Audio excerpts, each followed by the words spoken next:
This is Network Marketing Pro. My name is Eric Worre, and today I'm here with my friend, Armand Puyolt. How are you, Eric? How are you? Phenomenal. Thank you for coming to town. Super. Thank you for the invitation. I really do appreciate it. You drove over from Los Angeles? Definitely. Very nice. Anything for you guys. Very nice. I got an opportunity to meet this guy this last year. We've known of each other for some time, but finally got a chance to hang out a little bit, hear a little bit of his story, see what he's doing, and so we just decided, hey, we should have an interview. Also, at Network Marketing Pro, we know we're far behind the curve when it comes to serving our Latin community. Definitely. Throughout North America, Central America, South America, we're not doing as good of a job as we need to do, and we have a big commitment to improve that over the course of this next year, and I think you can help us. Phenomenal. I would love to help to really do that. To do that. Why don't you talk as we start? Why don't you talk to people about where'd you grow up? What's your story? Where'd you come from? Well, basically, I grew up with a single mom, right, and with dads on the weekend. Type of deal. And one of the things that happened, especially with my life, is that I ended up going to his hot truck, lunch truck, or road coach, whatever you guys like to call it, and work with him. And I used to love that to do, just to. Where was this? It was in Los Angeles. Okay. So he was one of these original guys that was out there, cooking food for these companies out there. And we used to love to go out there with him and just spend some time. And I was to the point that I was even charging people, and I was giving them the right change and everything. There was no computers back then, so everything was calculated in your brain, right? And I really loved the sense of business from that point. And I know a lot of people love baseball, a lot of people love football, and a lot of people love, all these sports out there. This is my sport, and when business, I figured that business was my sport, I just stuck to that really hard. Now, did you think that way through school also? When did you start doing this, to get this business mindset? How old were you? Look, during school, obviously I was living with my mom. She was not she didn't have that much money. I mean, we were going through homes. Sometimes we lost a home. Sometimes we were kicked out of an apartment. It was a very hard time. Sure. Definitely. And to help her, sometimes I used to go out there and try to find something to do. One of the things that I did was, I was that guy at the high school with, instead of a backpack full of, books, it was full of candy. And I was like hawking candy everywhere else, and I was selling it. And I was like, I think I was making more money than the drug dealers, right? But, so I started making a lot of money. People used to know me as, the guy who just always made some money here and there, and, had the car. And I started really growing in that area. So, when network marketing came to me, basically it was one of these situations. It was funny because somebody invited my mom to a home party. Mm-hmm. And when I showed up to this home party and I looked at all her friends buying this stuff, I was like, you know what? I need that stuff to sell it to them without knowing what network marketing was really. So what I did was this, I was looking for this company, I looked for the company, and then until I found this company, I figured out what the company was and basically got in, but and I want to retract a little bit. When people invite you to a company and they say you got to recruit you, to me, that was absurd at that time. I was like, what recruit? What do you mean, sponsor me? What? So to me, I was trying to find the wholesaler. And I was looking for that wholesaler until I found somebody who actually explained it to me. I got in. And so you're trying to get to the source. Exactly. You didn't want to have a middleman. No, I didn't want that middleman, right? So I got this product and I started selling it, but I basically did this. I never knew network marketing. I never did network marketing. As a matter of fact, this company was a step to learn what network marketing was for me, because what I did was I took this product and I hired. Now, I didn't recruit no one. I hired a lot of kids from my school with the school jerseys and the jackets and everything, and we went door to door. And basically, everybody thought we were selling chocolate or something for the school, but this product we were just hawking it every door. Everybody was buying something. So I kind of got to the top of the ranks there in sales. Not in the network marketing sense, but in the sales wise, and people were trying to figure out, how is he selling so much product? As a matter of fact, a lot of people at my age, because I was 16, people thought that maybe it was my mom selling the product, and they were usually using my social or something, to do the business. So when that happened, and I went to this regional event where they talked about, they would put me on stage and everything, it kind of had this one cold feeling where you know you didn't belong in that room, because everybody's looking at you like you're doing it wrong, but how you're being successful, and I kind of got off the stage and just headed right out of the room. And I mean, I just went as far as I could, and just sat down. So you're next to the just table. going on pure passion and hustle. Definitely, that's all I You knew. just said like, hey, this is a product, I can sell it. I'll come up with my own little plan to sell it.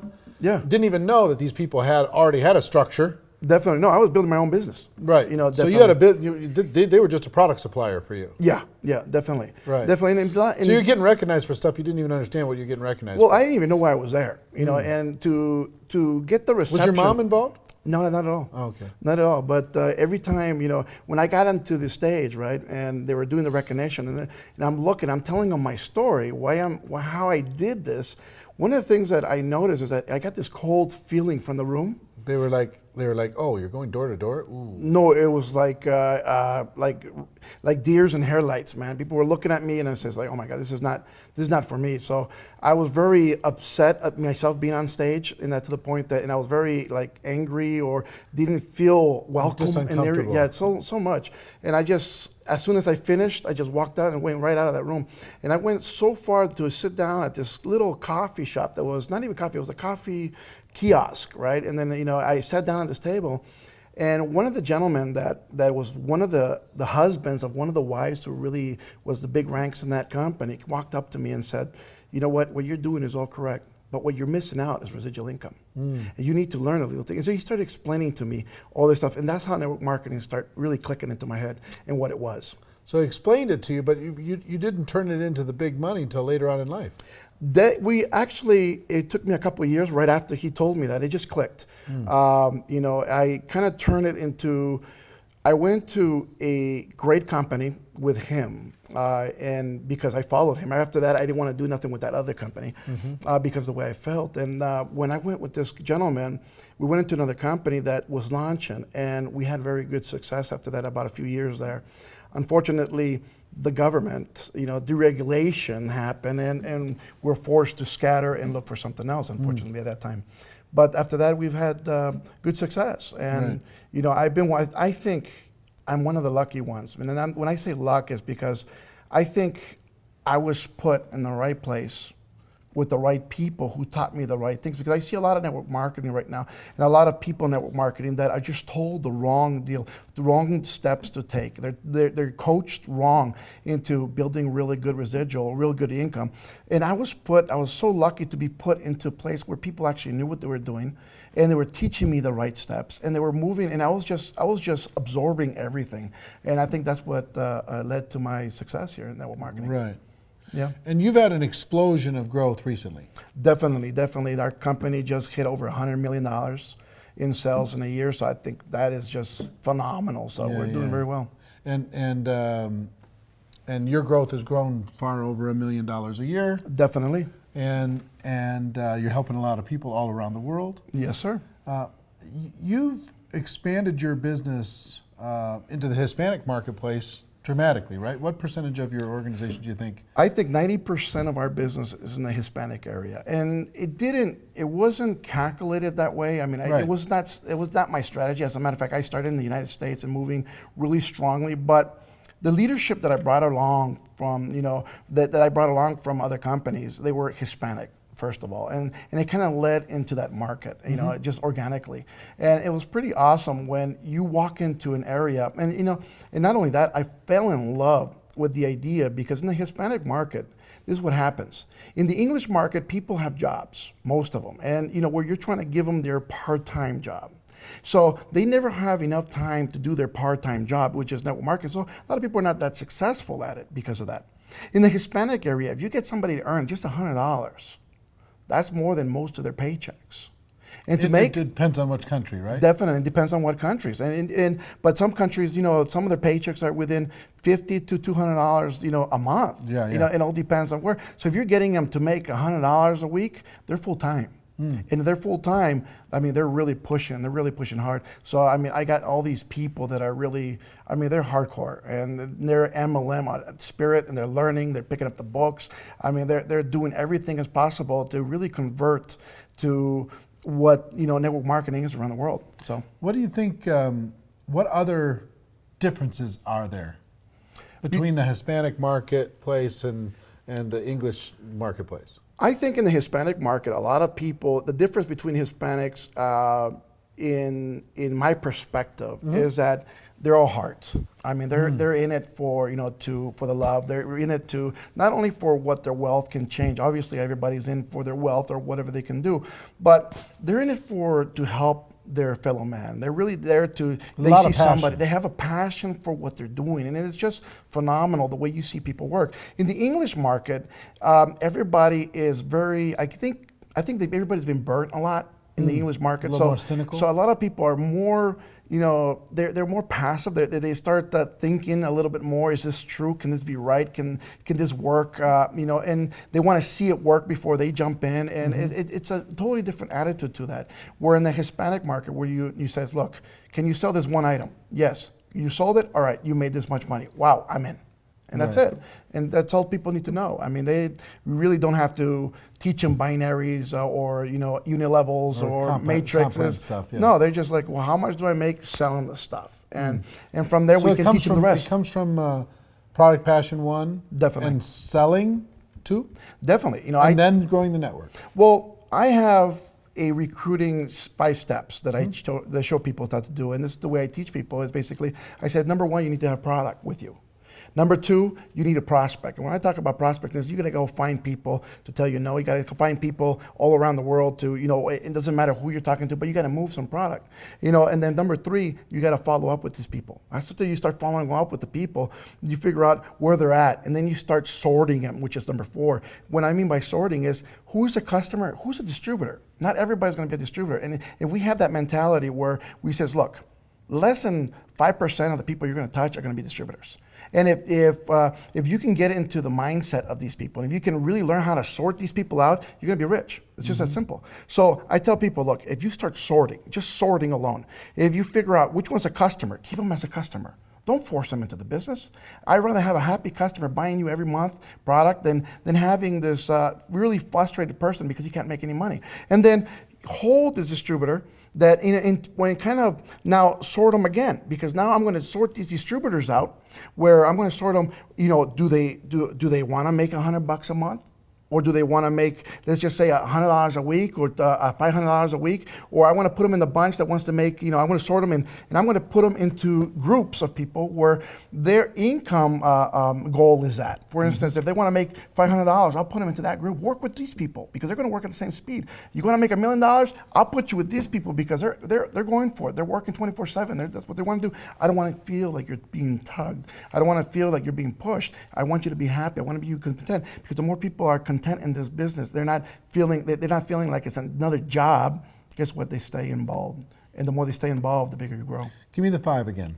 The 5 is basically product. You need to have product, no matter what product you sell. Number 2, you got to be prospecting. Number 3, you got to follow up with people. Number 4, you got to follow. You got to sort through people. And number 5, you got to duplicate. And what I mean by duplicate out is that you got to get to the events. You got to make sure these people are showing up. They're learning everything else. They're learning the comp plan. They're learning, the system. They're learning to make sure they get to the conventions. They get to the anywhere where anybody's huddling at. They got to be there. And the more people you teach to put people together, guess what? The more you fly. Yeah. Yeah. So, talk to me about, how many people do you have in your group now, approximately? Right now, we're over 500,000.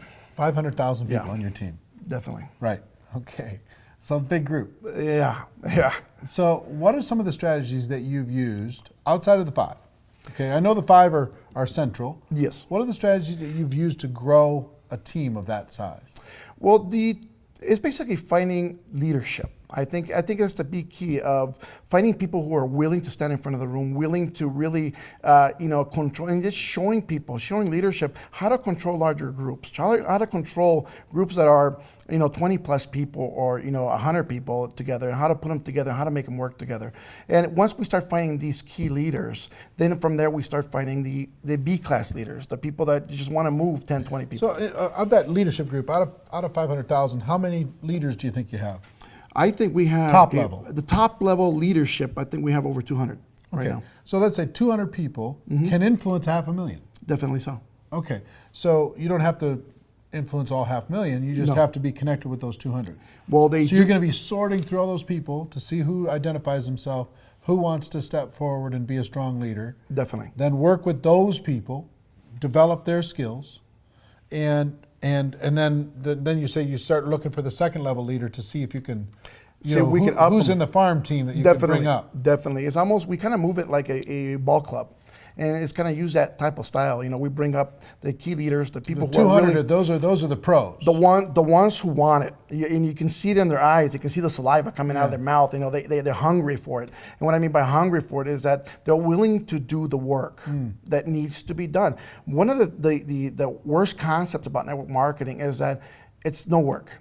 And it's a shame because it really destroys a lot of views of a lot of people around the world, because a lot of people get told you don't need to recruit anybody, or you don't need to sell, and that's another one, or you don't need to do this or do that. And if we just told people right on, guess what? If you have to build, you want to build $1 million a year in your group, you got to get to work. You got to really Work's push not a people. bad thing. No, and you got not to really. easy. You got to forget You about gotta sell sleeping. some stuff. Definitely, yeah. You got to move as much product along as you can. And one of the key factors in network marketing that people don't understand also is that people avoid the sales part. And I think that's a major part, because Why are people so afraid of selling? I Or think they're like, no, this isn't selling, it's sharing. because everybody It's has a still bad selling, come on. concept, I think, of becoming a salesman. And I tell people, look, I don't care if you're recruiting, if you're trying to sell them the big pack or the small pack in your company, you're selling it. Of course. And if you don't learn You're these, selling your kids on eating their vegetables. You're Definitely. You're selling somebody to brush their teeth. I mean, definitely, everything's about sales. Yeah. So the more we teach people and how to really close people with these sales, the better they're going to get. right. And that's basically the teachings that we try to teach all the distributors and the leadership every single day, is that, guess what? Focus on growing your business. Because if you didn't have sales, if you just bought a franchise at McDonald's, for example, one of these, or Subway franchise, and you'd have no people, nobody coming in, you know what? Every single distributor is coming in is considered a franchise to me. But if each franchise doesn't have a customer base coming in, guess what? They're not lasting long. Right. It's just that simple. Right. You need to get out there with the sign and the monkey suit, trying to get people in the room. But as much as you have to do that. How do you stay in communication with such a large group? I try to focus in the leadership only. I try to focus in So really. it's still back to those 200. Definitely. I try to connect with everybody using Facebook, one great example. I try to focus with everybody using a webinar and a week, but yet really the strong focus is touching the main core of leadership. And if we can touch the main core, guess what? And they can spread the news very quickly, we're done. How do you stay in communication and keep all those 200 people on the same page? Well, what we do is basically, have these webinars where we sit people down and we tell them what the focus is on, and we make them part of the deal. We make them part of the, it's You not get just their my buy-in. idea, exactly. It's not Armand's idea what we're going to do. So what do you think we should be doing? And we get everybody involved in this. It's almost like a boardroom. And whatever everybody likes, everybody votes, let's go, let's do. Definitely. Are events an important part of your culture? Definitely. Events are, Live I think, events? What's bigger, the big company convention, the local regional event, or the home event? I think the regional events are, the priority to get people to. I think these are, In your they're local cities, they happen once a month or something? well, Or not once every 3 months? once a month or once every 3 months, but especially in the Latin community, they need to see the growth. And the more people you can fit in a room for a Super Saturday, for example. So social proof is important. Oh, definitely. If the more people see it, and if you can't fit people in the room, if I'm going to have, for instance, an event and I know I'm going to get 1,000 people in, I'll get a room for 800. I want people waiting outside and not being able to come in. If I know I can get 2,000 people in the room, I'll definitely have a room for 1,500 because I want people to be sitting outside saying I couldn't fit. And to me, that news of that says my God, we couldn't fit people in the room. They were standing. It was hot. I mean, it was the AC couldn't keep up with as many people that are here. Everybody was jumping up and down. Guess what? That's what it's about. It spreads the word. Oh yeah, it spreads it very quickly. So you think that's probably the biggest, and then after that, company convention. The convention. recognition is a very key point. You know, when people walking by with their rings or their checks, or even though just their pins. You know, when people are showing up and they just hit the first rank, guess what? That is the most motivating thing. You know, people have to understand that most people, in my philosophy, most people have never been recognized for anything. Yeah, that's true. And when they get just a minor thing, I mean, I was growing up. Just one my example, you know, I was the big brother. I was the one babysitting my younger brother. I was dad, you know, and he was only 2 years younger than me. So everything he did was marvelous. Everything I did was wrong, right at that point, you know. But you know, I would have loved somebody to tell me, "Hey, great job. You know what? You took care of him. Good. Thank you. You made dinner." You know, I know she was tired. I know that she didn't mean not to do it, Right. but a lot of people live through this. So even just getting a simple pin at the first rank, guess what? That's going to motivate your team faster than you can ever reach. Yeah. And guess what? The more we do that to people and recognize their work. As a matter of fact, every time people walk in, I do recommend everybody in network marketing, if you're a leader, when you walk in a room, say, "Good job. You know what? Thank you for what you're doing. I do Right. appreciate what you're doing." And the more you tell that to people, they feel like, "Oh my God, you noticed. Thank you." You know what? And they start working harder. One thing that kind of, it's a hidden thing that the top earners always do. Yeah, Every time they come into contact with somebody, they find a way to compliment them. definitely. Their top earners are complimenting machines. You have to be. They're like, "Oh wow, look at those shoes. Hey, look at that smile. Hey, this guy's a star. Man, the energy's unbelievable." Whatever it happens to be, the first thing comes out of their mouth to prospects is a Yeah. compliment. Definitely. And it's sincere. It's not just a flattery thing. No, it has to be, It's because part of their nature is to build people up.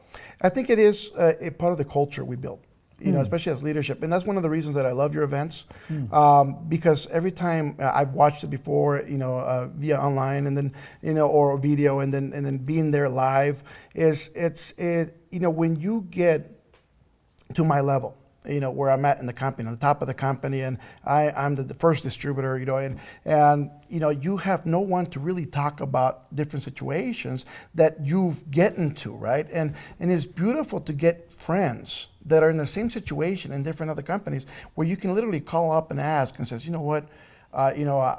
What happened when you reached this and this happened to you, or what this issue happened with your distributors, and what you know, when you have that kind of base, also." That's phenomenal. That's why I really support what you're doing, because I think a lot of people need to see that it's not about the companies. You know, this is an industry, Right. and the industry is about people, Yeah. and that's what we need to show. Recognition, support, complimenting, having each other's back, the camaraderie, Definitely. the personal. How important is personal growth? Definitely. Inside of your culture, inside of your organization. It's important because, see, personal growth is, first of all, I try to teach people at the very beginning as they're coming in to get into a little small system, like the 5 steps, for instance. Just like Something McDonald's basic. tries to show you how to make a cheeseburger, right? You put the bun, you put this, you put the, done, wrap it up, let's go. So they know what they're doing right away. After that, you try to get them to learn a little bit better. Most of these people, especially in the Latin community, or even here in the United States, a lot of people have not had the schooling. Even just a regular schooling, you know, most of them have not even graduated high school, and now you bring them in and you show them these steps. They're hungry to learn. And a lot of these guys, especially in Latin America, they didn't go to school because they weren't smart. They didn't go to school because they couldn't afford it. Well, they had to work, or they had to do something else. But everybody was hungry to learn something. And if you can teach them the art of what is self-development, man, it's just a change in the world for them. Yeah. And some people, and I believe this. People are in network marketing. If they're not here for the money, which is the minimal part, unbelievable, you know, most people are here for the self-development because they know what they're going to learn. They feel good. It's almost like going to church every week, you know, and they sit there. They're growing. They're growing. They And clap. this is an environment. I've got lots of friends that they got involved in network marketing just to get around a positive group of people. Yeah, definitely. Just to change the people they're hanging out with. Instead of a negative environment, they're in a positive one, and everything Yeah. else is a bonus. You know, one of the times that I was, I stepped away from network marketing for a short period of time, and I didn't want to go back into network marketing. But what drew me back was being with the people, stepping in, The camaraderie. I just had to go back in front of the room. So I loved, spending nights, on Thursdays, Tuesdays. Some people don't understand this, but network marketing is not about the product.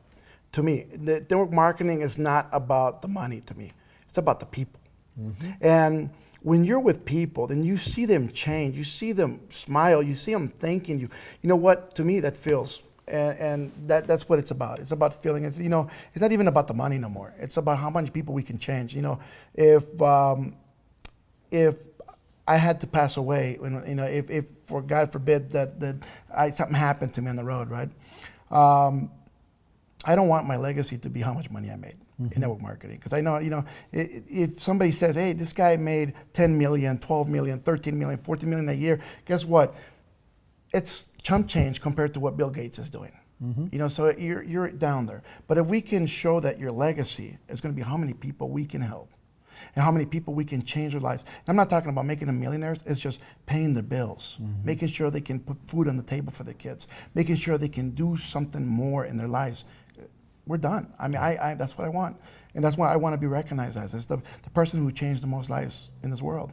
And that's where we're at. I mean, my wife laughs at me and says, you know what, you think you're Mother Teresa of network marketing? I goes, no, but you know what, I have a calling for this. And I think that's what we're at for, and that's what we're pushing for.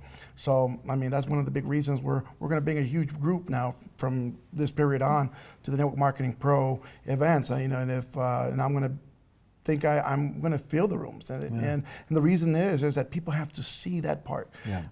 Unfortunately, in regular network marketing, in the regular conventions, you get just the business, but nobody sees the industry. And when you see events like yours, one of the things that I love is that you see the industry, and guess what? We're all the same. No matter what company you're at, nobody's same hopes fighting. And dreams, exactly. Same Nobody's basic skills. Fighting in that room. Nobody's wearing their pins. Everybody's hugging each other. They know each other from Facebook. You know what? It's like Facebook exploded in live, right? And when you're sitting there and you're hugging, you're taking these shots, and and you're loving it. I have friends from all parts of the world in different companies, and when you can really do that without having the fear that, hey, you know what, if I take a picture with Eric Worre, am I going to have my check cut? Right. You know what, that's not what it should be. It should be the industry, and the industry as a whole. Right. That's it. You talked a little bit about legacy. Talk about what makes you different. What makes you different? You know, you just as an individual. What makes you a better leader? What makes you more successful than somebody else who joined same time you did, or around the same time you did and hasn't had the same kind of success?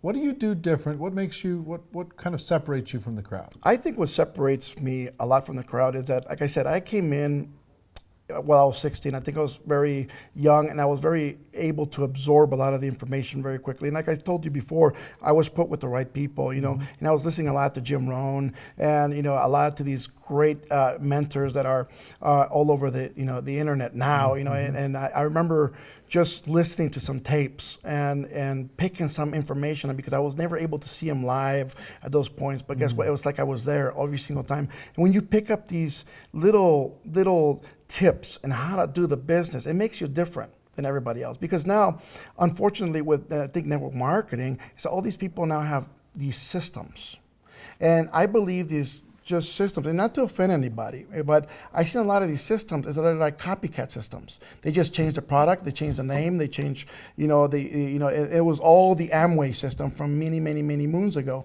or the Herbalife system they were using, and all of a sudden, guess what? It's not working for their company because it was not designed for their company. Not that the system is bad, it's not designed for their company. But when you bring in the passion, and you go down to phase one in network marketing, where you're out there every single day. And one of the things we do, and even my wife and I still do, we still prospect every single day. We still recruit every single day. It doesn't matter how much money we're making. It's about really showing people that if you're going to teach people to do a home meeting, you have to have a home meeting. If you're going to teach people to have a Thursday night meeting, you have to have a Thursday night meeting. If you're going to teach people to do something, you better make sure people are seeing you do it too. And if you can show them that, hey, I'm doing it, you should too. This is how we make the money. Guess what? People are duplicating you. Yep. Do this for me. Definitely. I'd like you to look into this camera, and I'd like you to act as if you're talking directly to one person. That person wants to have success. They want it so bad they can taste it. They don't quite know how to get there. They're maybe a little bit nervous or self-conscious. feeling a little bit insecure about their skills or their abilities. What advice would you have for them to succeed in our profession? Well, this is one thing. Let's just talk about Joe. Let's just say it's Joe. Joe, I know you're having a lot of issues and a lot of problems, especially with network marketing. You're looking at it, you're not having any success. But first of all, you have to think and you have to look in the mirror and see where you really want to get to. I want to tell you one thing, that if you look at yourself, what do you see? Do you see yourself as $1 million earner? Do you see yourself as a $1,000 earner? Where do you see yourself at? After you look at that and you look at yourself and you get to believe it, now repeat it. And when you repeat it and you start repeating it all the time and all the time, I'm going to be this, I'm going to be this. And you get yourself to believe it, because the mind does one thing, Joe. One of the things that it does is that, it convinces you. That's why these con artists out there, they believe so well in different things that they are, right? That they can fool other people with. You have to fool yourself into the point that you are a professional, because you become that professional. Now you become the professional so fast that, you're going to start seeing, you're going to start shaking hands in that manner, and you're going to start building. Now, one of the things I need you to do, Joe, is start going out there and looking for people. The key to this business is looking for people for your business. So I don't want you to go out there right away and look at your list. Leave your list a little on the side for it. I want you to go out there and look at and talk to people. Practice. Nobody here becomes a chef in the first day. First time you cook, it becomes this plate that you may not even eat yourself. And then from there, you start cooking a little bit better. Your recipe gets better. You start getting a lot better at what you do, and everybody wants it. So we're going to start practicing what you're doing. You're going to start practicing your art of becoming a person that attracts people. And the more we talk to people, the better it's going to get. Now, let me just tell you this. In network marketing, the more people you touch, the bigger you'll get. It doesn't matter if they tell you no or they tell you yes. The more people you get, the more people you touch, the more people you speak to, the ratio is that you're going to get at least 10% of those. If you're getting 10% of everybody you talk, how many people do you need to speak to every day to get the income that you want to reach? The more and more people that you touch, the better you will get. Look, this is one thing that I did. When I was starting this company, my goal was 100 products a day. I would not go home without moving 100 products a day. And I would go door to door. I would go to flea markets. I would go anywhere I needed to go where there was a lot of people. And I would move 100 products a day. If not, I would not go home. That was the deal. And we started doing that so well that we started growing our income very fast. We start growing our distributor base very quickly. We start growing our people very quickly. And the more you do that, the better you'll get. Now do me one more favor. Sure. And for the English-speaking people listening, you're going to have to forgive us for a moment. Do that same thing, but in Spanish. Definitely. Para todos que están allá afuera, amigos míos, aquí estamos para ayudarlos a crecer. Una de las cosas que quiero que cada uno de ustedes entiendan, que si ustedes quieren crecer en network marketing, tienen que ir a prospectar, salir afuera a buscar gente. Cada vez que ustedes salen a buscar gente, amigos míos, no importa si les dicen no o sí en transcurso, cuando están buscando, la mayoría de gente, tienes que pensarlo así, el 10% se va a quedar, te va a comprar producto, va a estar dentro de tu red. Si cada uno de ustedes, amigos míos, siguen buscando gente, cada vez, ¿sabes qué? Más vas a crecer. Al principio, cuando yo comencé esta empresa donde estoy yo, nosotros movíamos 100 productos al día entre mi esposa y yo, si no, nos regresamos a casa. 100 productos al día, 100 productos al día, 100 productos al día. Ese es el método donde agarramos una base de clientes, una base de distribuidores, una base de muchas cosas. Y una de las cosas, amigos míos, que quiero que ustedes no reconozcan, es que lo más que con la gente que tú hables, lo más que vas a crecer. Entonces, depende en ti cuánto quieres crecer tú. ¿Estás listo para hacer algo grande? Prospecta, prospecta, prospecta. ¿Te gusta la idea? You said that faster. I'm very good at Spanish now. Ladies and gentlemen, thank you, Armand. No, thank you for the invitation. I appreciate it very much, and I hope you got value from this. Ladies and gentlemen, If you did get value, pass this forward to somebody that you think would benefit from listening to it.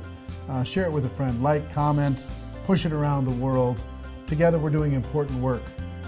Ladies and gentlemen, our wish for all of you is that you do decide to become a network marketing professional, that you decide to go pro, because it is a stone cold fact that we do have a better way. Now let's go tell the world. Everyone have an amazing day, and we'll see you next time. Take care, bye-bye.